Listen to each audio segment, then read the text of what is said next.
I woke up to the sound of my alarm. I groaned and stretched before going to have a bath. When I went out to fix myself some breakfast, I saw Greg, my roommate. He was typing on his laptop. I frowned as I moved closer.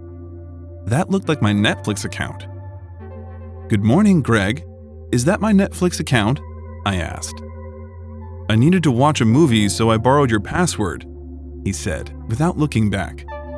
I told him that he should ask me before he used my things, and he made a non-committal sound that I interpreted as agreement. I went to the kitchen to make scrambled eggs and stopped in shock.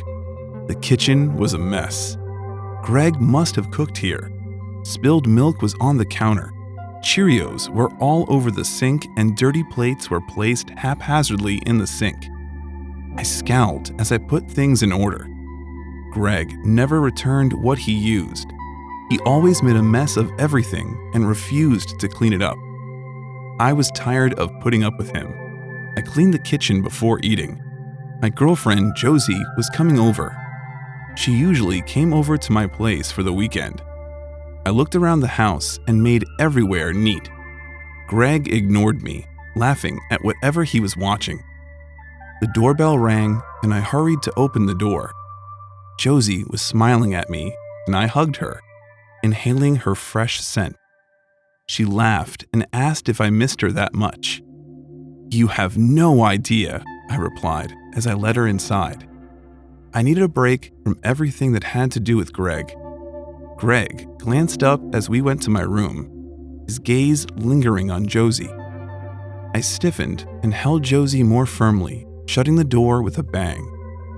The next day, Josie and I decided to eat out. Her phone was pinging incessantly. She brought it out and checked it. Josie angrily shoved her phone in my face. I focused on what she was showing me, and my mouth dropped open. Greg had been sending her messages, extremely gross messages. He told her he loved her and wanted to be with her. The messages he sent were full of declarations of love and admiration for Josie's body. The last messages were pictures of him I can't even describe. "I can't deal with this. Tell him to stop. I've blocked his number already. I can't come over to your place, not with that weirdo there." Josie crossed her arms, looking angrier than I've ever seen her. I rubbed my face. I was furious with Greg. He was hitting on my girlfriend. I knew we were not friends, but I never knew he could do something like this. I calmed Josie down and told her we would stay at her place during the weekends. I didn't want her anywhere near Greg. Josie was visibly angry.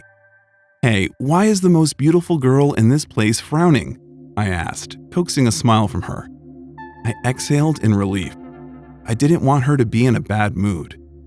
For the next few weeks, I stayed over with Josie on the weekends. I spoke very little to Greg. I still cleaned up after Greg, my patience running out gradually. It was a Saturday, and Josie and I bought some drinks. We chatted and drank till we both got drunk. I put Josie to sleep after placing a glass of water and aspirin by her bedside for the hangover she would definitely have the next day. It was very late, so I ordered an Uber and went home. I stumbled inside and hit the switch. The light was very bright for my now sensitive eyes that I had to squint. My mouth was bitter. I made my way to the bathroom, holding the wall for support. I picked up my brush and recoiled in disgust. It was stinking. I sniffed it and gagged. It smelled like it had been in someone's butt. I rinsed my mouth and went to my room. I rubbed my eyes. Matter of fact, I wasn't seeing well. My room was a mess. Someone had ransacked my wardrobe. All my clothes were strewn on the floor. There was a yellowish stain on my bed, like vomit. My body started to shake in anger. I stormed to Greg's room, not caring that it was midnight. I threw open his door and yelled his name. He jerked awake, his blue eyes roving around before focusing on me. "I have had enough of this!" He asked me to lower my voice, and I scoffed. I was beyond reason. I would tell his crimes for the entire world to hear. I went to his wardrobe and poured his clothes out. He ran to me, wondering what was going on. "You're leaving today. I can't do this anymore." He looked at me like I had grown an extra head. Then he laughed. He told me I had to be joking. When I confronted him about the mess in my room, he merely shrugged and said it was nothing serious. He said he was looking for a nice shirt to wear. "And my toothbrush? It smells dreadful." "Oh, that. I meant to toss it away when I was done using it. I forgot." My hand fisted and connected with the side of his face. He never saw it coming. His head flew to the side. I stood there smirking, feeling good about myself. My hand was throbbing, but I felt no pain. He tried to punch me, but I dodged it, swaying on my feet. My vision blurred. The drinks were affecting my balance. I shook it off. "You have been nothing but a nuisance," I yelled, and punched him in the stomach. He doubled over in pain, clutching his stomach. I felt so satisfied to expel all the anger in my system. "And this is for my girlfriend!" I brought my knee up and smashed his face. He shouted for me to stop. Blood was running down his face. I stood there, panting. He was clearly in pain. He suddenly rushed forward and knocked me to the floor. I hit the back of my head on the floor and saw stars. My drunk state wasn't helping matters. Someone pulled him off me. It was the security man.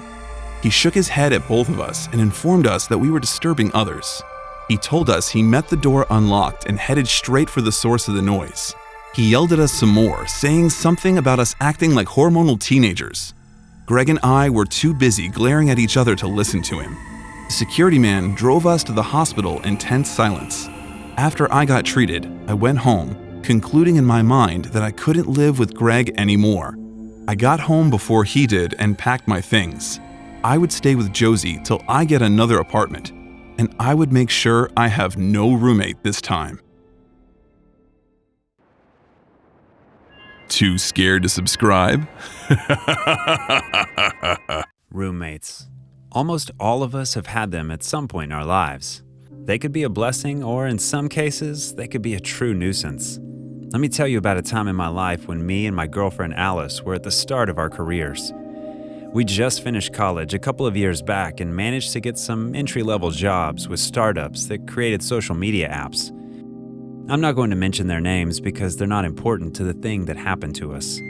As I was saying, we were young, and the jobs we had didn't pay nearly as much for us to afford our own place, but we managed to find a wonderful apartment online. We fell in love with it, but it came with a catch. It was slightly above our budget. Hence, we could not have the entire place to ourselves. The owner seemed pretty cool with us moving in to occupy one room. In fact, he had already found another tenant to occupy the other one. Before we moved in, we met the guy who already paid rent there. His name was Will. He seemed a little odd, but we didn't think too much about it. That night, we discussed it a bit, just the two of us.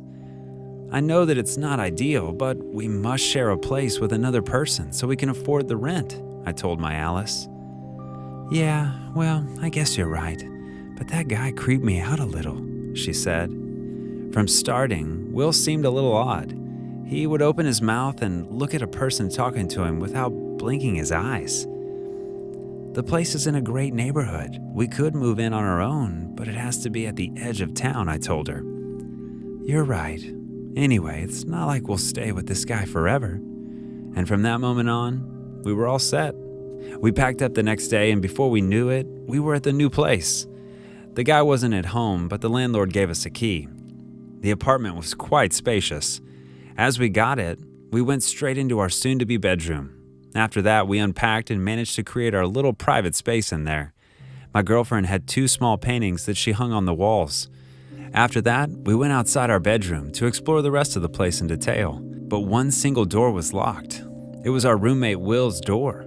Alice thought that it was a bit odd, but finally we agreed that we'd do the same thing if we were him. Anyway, time passed and we were still alone. We managed to clean up a little, even the living room and the kitchen. The place was beautiful, but didn't really seem all that clean, and me and my girlfriend were sort of clean freaks. It looked spotless, she told me while she was taking off her cleaning gloves. I agreed, and we went into our bedroom to relax. We were cuddling and, well, we heard the front door open. Alice jumped out of bed, startled, and I followed her shortly. We both got out of the bedroom to say hi to our new roommate, but as soon as he got into the living room, he went into his bedroom.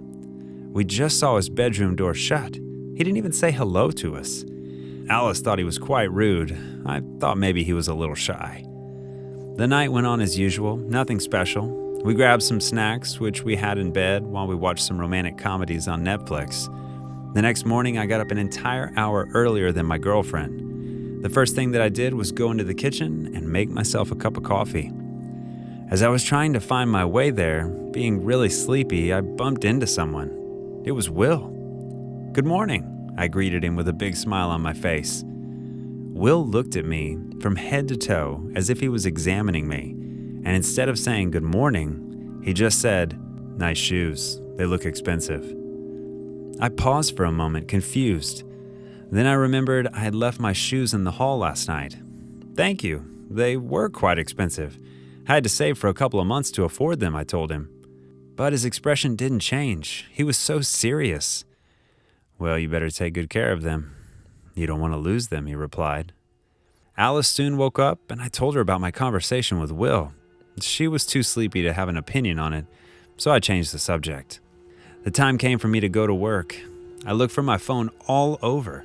It was an old iPhone, but I had it for at least 4 years. I became really quite fond of it. I asked Alice if she saw it, but she said no. We even tried to call it, but it seemed like it was off. As I was running late, I thought I'd look for it when I came back. Anyway, later that evening I came home and Alice wasn't there, but my roommate was. I asked him if he saw my phone. To my surprise, he started acting like I accused him of stealing it. "What would I do with your old and slow phone?" he yelled. Something didn't seem right.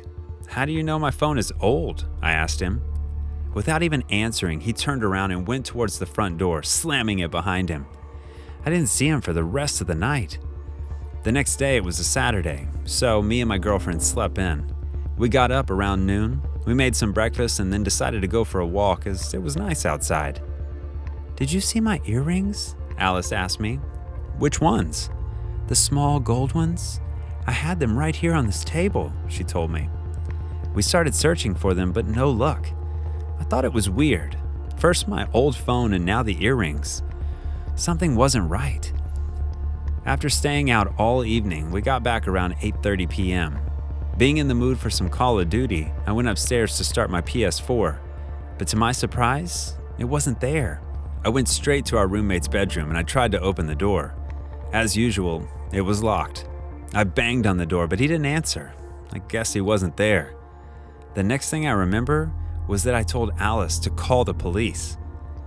They quickly arrived and started searching the building for our roommate. An hour had passed, but he was nowhere to be found. The cops had to call a locksmith to open the door of his room. As we went into his room, I was shocked. Unlike Will, his room was all neat and tidy, like sparkling clean. The police searched his room but could not find any of our stuff. Before leaving, they told us that they would call back if they found anything. Me and Alice looked at each other with utter sadness. An hour passed and we were still pondering over what to do next. Suddenly, Alice's phone rang. It was the police. They informed us that they had managed to track Will's car. We rushed to the spot, and as soon as they opened the door, a lot of stuff started falling out. It was like it was an avalanche. And amongst those things was my PS4, my phone, and Alice's earrings. Will must have stolen from others as well, as there was a lot of stuff on the back seat. He was arrested soon after, and fortunately for us, we got a new roommate.